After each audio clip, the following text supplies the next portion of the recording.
Olá, seja muito bem-vindo ao canal da Sommelier School. Meu nome é Wesley Moreira, sou diretor e fundador da escola e toda semana eu trago conteúdos novos aqui para o nosso canal. Se você ainda não é um inscrito, aproveite agora, se inscreva, ative aí o sininho das notificações.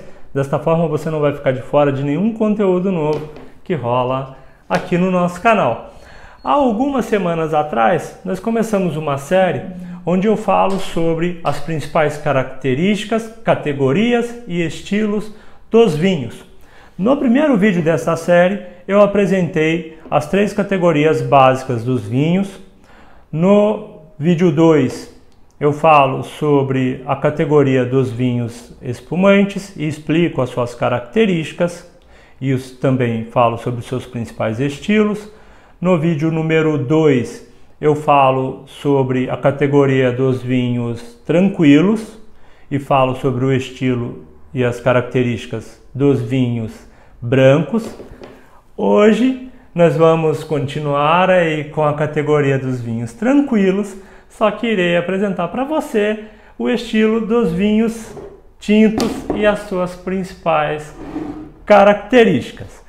Os vinhos tintos são aí os queridinhos dos consumidores, isso no mundo inteiro, né? Então há um maior consumo de vinhos tintos do que de vinhos brancos e também de vinhos espumantes. Acredito que os vinhos espumantes são aí os de menor consumo quando pegamos o consumo per capita mundial. Os espumantes são os menos consumidos, os vinhos tintos os mais consumidos. No último vídeo eu falei sobre os vinhos brancos. Quais são aí as principais diferenças entre os vinhos brancos para os vinhos tintos? Bom, primeira diferença entre eles está na matéria-prima. Os vinhos brancos são produzidos aí com as famosas uvas brancas, né, ou uvas verdes e amarelas. Os vinhos tintos são produzidos com as uvas tintas, ou seja, com as uvas vermelhas, com as uvas roxas. Essa é a principal diferença. Dá para fazer vinho branco com uva tinta, Wesley? Dá para fazer vinho branco com a uva tinta. Isso porque toda a pigmentação ela está na pele da uva. Uma vez que se extrai essa pele, dá para se produzir vinhos brancos com as uvas tintas. Isso eu falo até no vídeo 3, onde eu falo sobre a categoria dos vinhos brancos. Outra diferença de tintos para os vinhos brancos está no processo de produção. Os vinhos brancos, eles fazem todo o processo de produção, ele é feito sem o contato com a casca, com a pele, né? Popularmente falando, casca. Mas o termo correto é pele da uva, porque ela é mais fininha e tudo mais, então é pele. Mas bom, os vinhos tintos, eles possuem o contato com a pele durante o período de produção. Então, logo no início da produção dos vinhos tintos, as uvas que são colhidas passam por uma máquina chamada desengaçadeira, que vai aí separar a baga do engaço e vai estourar essa uva. E essa uva então será direcionada para um grande tanque chamado de maceração tumultuosa. Lá ele vai ficar por uma média de 20 a 30 dias, onde o suco, polpa, vai ficar em contato com as peles. Nas peles nós temos aí a pigmentação e temos também moléculas de aromas, de sabor, e toda a matéria fenólica também está na pele da uva. Essa é uma outra grande diferença entre tintos e brancos, tá? Que é a matéria fenólica e que acaba também ajudando bastante para o maior consumo dos vinhos tintos quando comparado com os vinhos brancos, tá? Isso porque os vinhos tintos, como eles passam com a maceração com as peles, eles possuem aí uma maior concentração de matéria fenólica quando comparado para os brancos. Para você ter uma ideia, os vinhos brancos têm uma média de 300 a 350 miligramas de matéria fenólica por litro. Nos vinhos tintos, possui uma média de 3.000 a 3.500 miligramas de matéria fenólica por litro. Wesley, mas o que é matéria fenólica? Matéria fenólica são os polifenóis, são o famoso resveratrol, um importante e potente antioxidante e anti-inflamatório. que faz tão bem para a nossa saúde, que inclusive aqui no canal tem um vídeo onde eu falo sobre os benefícios do vinho tinto para a saúde. Vale muito a pena assistir. Se você ainda não assistiu, corra lá e assista, tenho certeza que você vai gostar.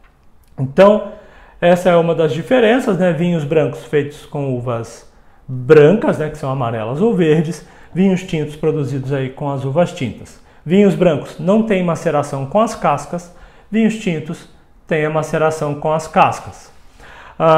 Outra diferença, também mais de paladar, tá?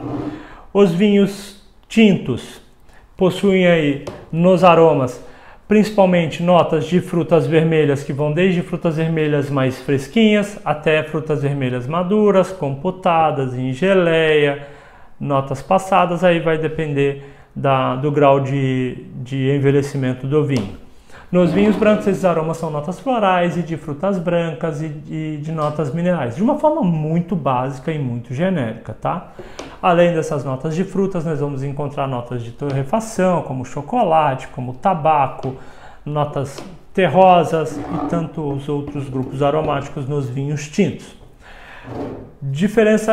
Outra diferença muito importante no paladar. Os vinhos brancos possuem aí uma potência de acidez muito grande. E essa acidez, ela é percebida na boca porque ela gera uma maior sensação de refrescância no nosso paladar, como se estivesse saciando a sede. Já os vinhos brancos, os vinhos tintos, por serem mais ricos em matéria fenólica, eles vão possuir aí muito, mas muito tanino. Os vinhos brancos já não têm potência de tanino, muitos não têm nem tanino suficiente para serem mensurados ou sentidos no paladar. Já os vinhos tintos possuem muito tanino. E o que são os taninos? Os taninos, ele age na nossa boca dando aquela sensação de secura, de aspereza. Isso são os taninos. Muita gente até confunde tanino com corpo de vinho.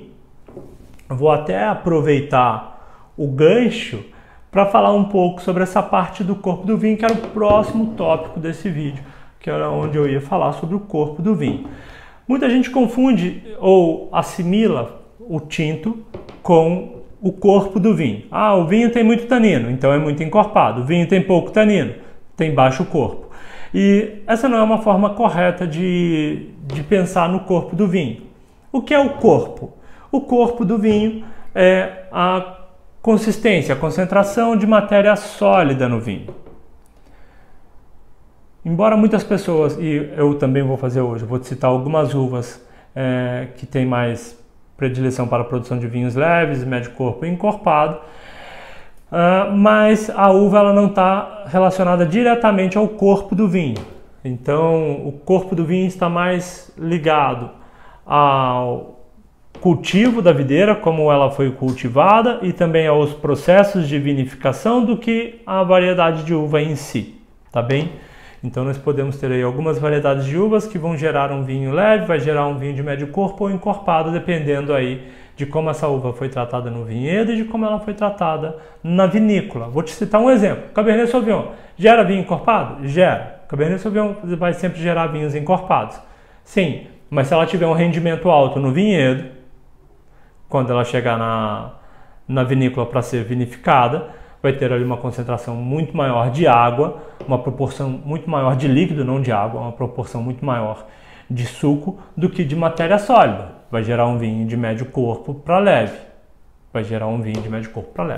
Se esse Cabernet Sauvignon foi vinificado no estilo de rosé, vai gerar um rosé de médio corpo para leve. Então, isso é só para te dar um exemplo de como as técnicas do vinhedo, de manejo do vinhedo e também o tratamento dentro da vinícola pode alterar o corpo muito mais do que a variedade de uva em si. Mas bom, para te ajudar nessa parte do corpo, se você ficar às vezes perdido com essa questão do corpo, eu tenho um exemplo que eu dou muito em sala de aula. Os meus alunos que estão assistindo o vídeo agora vão até dar risada, vão falar: eu me lembro desse exemplo. Eu sempre dou o exemplo das 3 xícaras. Uma xícara com chá, uma xícara com café de coador e uma xícara com café expresso. Qual é a diferença entre as 3 bebidas? Na primeira bebida, que é o chá, nós temos uma menor concentração de matéria sólida. Então, ao beber o chá, eu sinto no meu paladar uma bebida muito mais fluida, muito mais aquosa, Na segunda bebida, que é o café de coador, ele já tem uma boa concentração de matéria sólida, então no meu paladar eu já sinto ali alguma viscosidade, eu já tenho alguma percepção de matéria sólida que vai gerar uma sensação de peso. Já no café expresso eu tenho muito mais concentração de matéria sólida. No paladar eu já tenho aquela sensação de untuosidade, de cremosidade e de peso muito maior. Então, pegando este exemplo do chá, do café de coador e do café expresso e colocando isso na análise dos vinhos, você vai conseguir ter uma melhor percepção sobre essa questão do corpo, porque o corpo está ligado à concentração de matéria sólida e não somente nos taninos, como a grande maioria das pessoas acabam linkando aí os taninos com o corpo do vinho, tá bem? Bom, dos vinhos leves, só para dar uma referência rápida e para a gente não ficar muito preso neste vídeo, vinhos mais leves, tá? Nós vamos citar aqui hoje a Pinot, gerando vinhos de corpo mais leve, na grande maioria das vezes, lógico. Gamay, produzido principalmente no estilo de Beaujolais Nouveau, onde ele passa por maceração carbônica. Aqui no Brasil tem várias vinícolas produzindo belas amostras de Gamay nesse estilo mais jovial, com maceração carbônica, vale a pena conhecer para quem curte esse estilo de vinhos mais leves, ou para quem, assim como eu, gosta de sempre de estar experimentando novidades e estilos diferentes, vale muito a pena conhecer.